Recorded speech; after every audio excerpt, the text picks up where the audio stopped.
Soy el seminarista James Alexandro, me encuentro actualmente en segundo de filosofía y voy a hablarles un poco acerca de esta magna encíclica que es la Popularum Progressio. Dicha encíclica fue escrita a manos del Papa Pablo VI un 26 de marzo del año 1967. Saludos queridos hermanos, mi nombre es Daniel Eduardo Rojas Quirós. En este momento hablaremos acerca de la encíclica Populorum Progressio del Papa San Pablo VI, que fue publicada en el año 1967.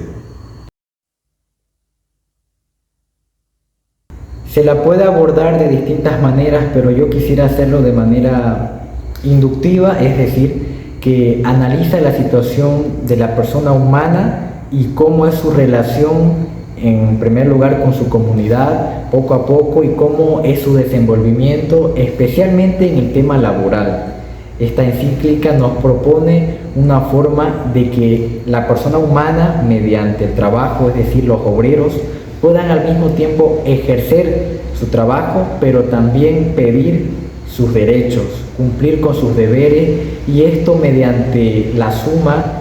de un poco la doctrina social, la influencia que tiene la Iglesia para con la sociedad y para lo justo. En este caso, la encíclica propone que se respete, que se sobreguarde y ante todo que se apoye a las personas especialmente de escasos recursos, especialmente aquellos que vienen desde abajo y que se llevan toda la carga, la explotación y demás cosas que vienen en el trayecto. La encíclica Populorum Progressio, como dice su nombre en latín, habla acerca del progreso de los pueblos, es decir, el progreso legítimo que debe apoyar a cada una de las naciones, especialmente a aquellas que están en vías de desarrollo. Y aquí en este documento el Papa va a hablar acerca de la necesidad de una cooperación a nivel comunitario y sobre todo a nivel internacional para garantizar que todos, como una sola familia humana, podamos obtener este legítimo progreso en el orden temporal para así poder acceder más fácilmente al orden espiritual querido por Dios.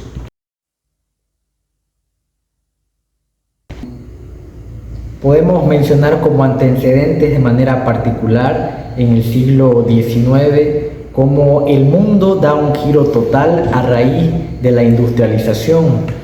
mediante la máquina de vapor y cómo poco a poco tiene su influencia de manera particular en el surgimiento de las industrias, cómo la economía se ve inyectada con este gran paso y avance tanto científico como tecnológico y poco a poco ayudando a que desde ciertos países europeos vaya avanzando y progresando la economía, y esto también de alguna manera desembocaba en los ciudadanos. Sin embargo, como decíamos anteriormente, poco a poco con el crecimiento de ciertos países también producía la extrema pobreza y sobreexplotación de los sectores menos privilegiados y que sin embargo no se tomaba en cuenta ni se respetaba. Entonces, recapitulando, fue la industrialización, también un tiempo después vino la globalización, que es fruto de lo anterior, para proponernos un avance, pero al mismo tiempo no midiendo las consecuencias que esto producía en la clase obrera y los demás. En efecto, la encíclica Populorum Progressio fue escrita en un contexto en donde el mundo se veía bajo el mal de dos graves azotes. Por una parte, la ideología liberal, el liberalismo, que propugnaba un capitalismo de tipo arrasador, en donde, cegados de un individualismo que hacía que las élites económicas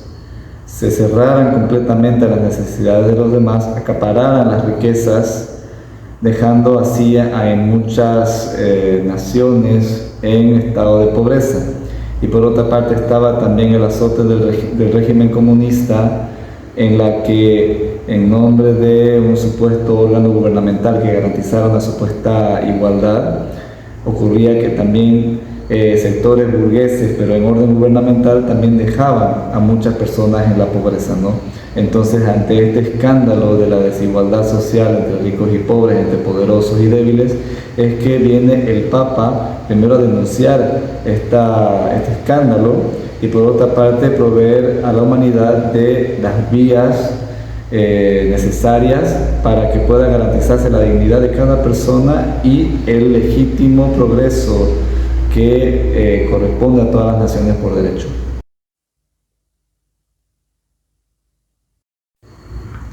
Ante todo, lo que nuestro sumo pontífice busca es que haya una apertura y una solidaridad internacional de parte de aquellas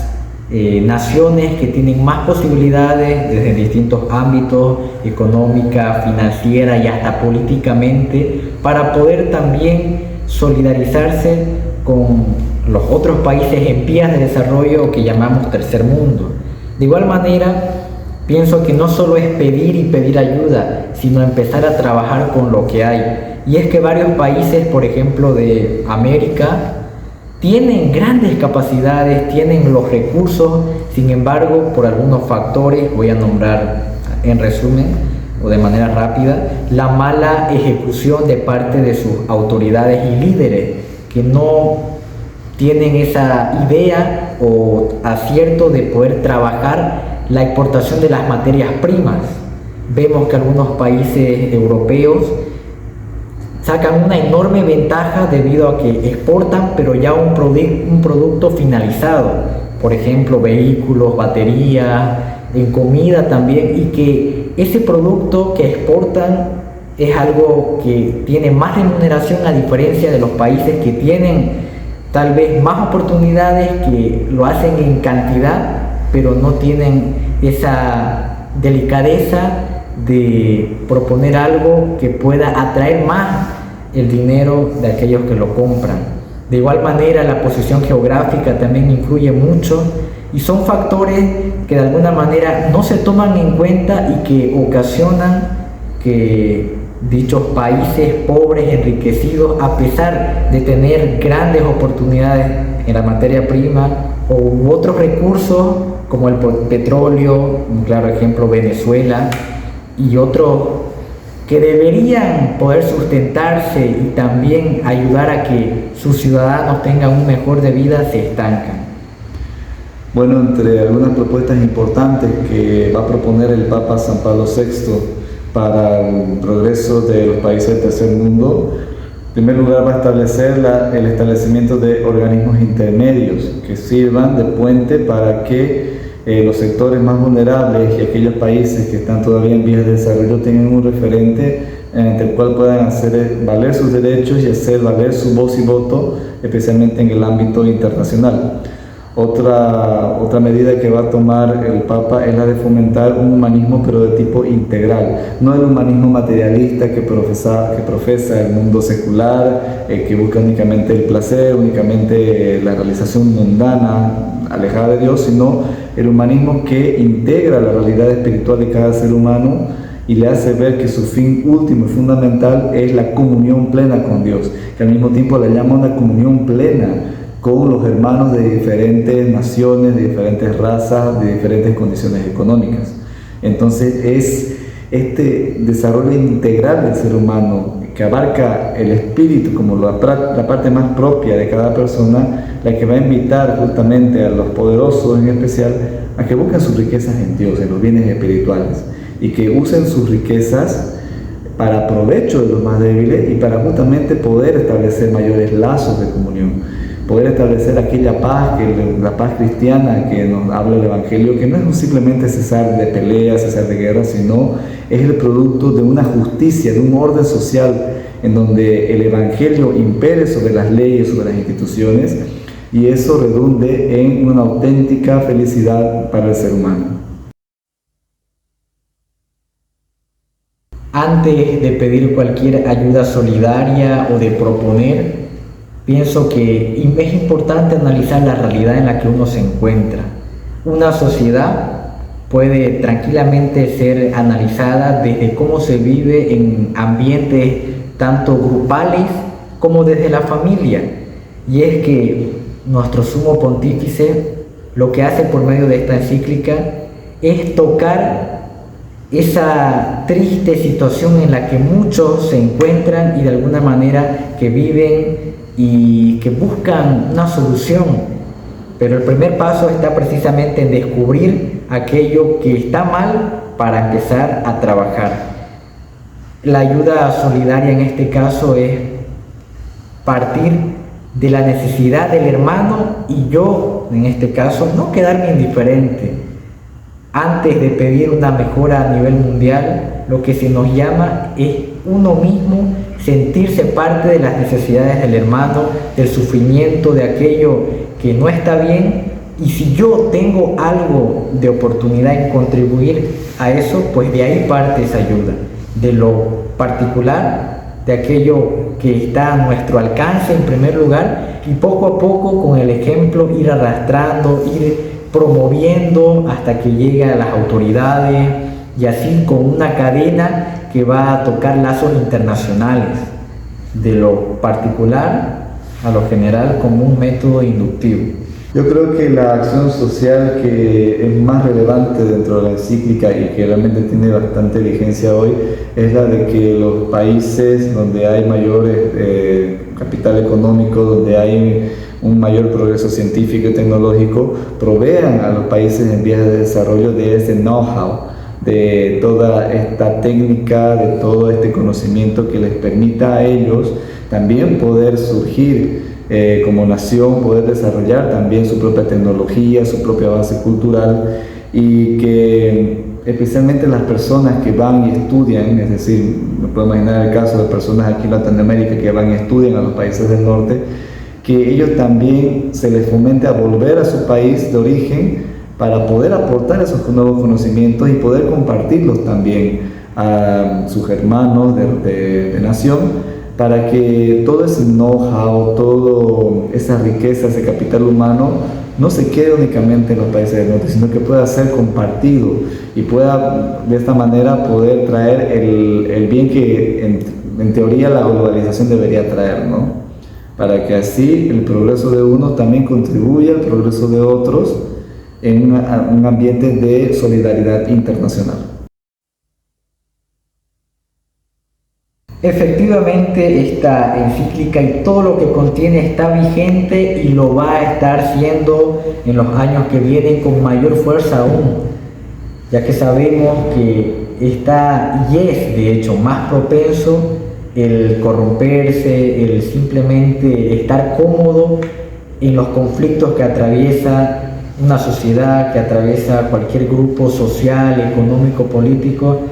y es una tarea que no termina aquí. Es una tarea y misión que todos de alguna manera deberíamos tomar parte para poder no solucionar de golpe, sino hacer pequeños cambios que vayan paulatinamente mejorando, siendo en primer lugar un buen ciudadano, un buen padre, un buen amigo. El ejemplo, vuelvo a recalcar, es el que de alguna manera arrasa.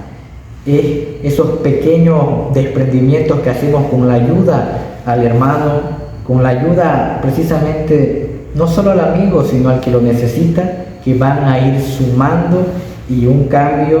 es el resultado del esfuerzo y de la salida de la comodidad que muchos nos encontramos a la ayuda desinteresada. Esta encíclica propone muchas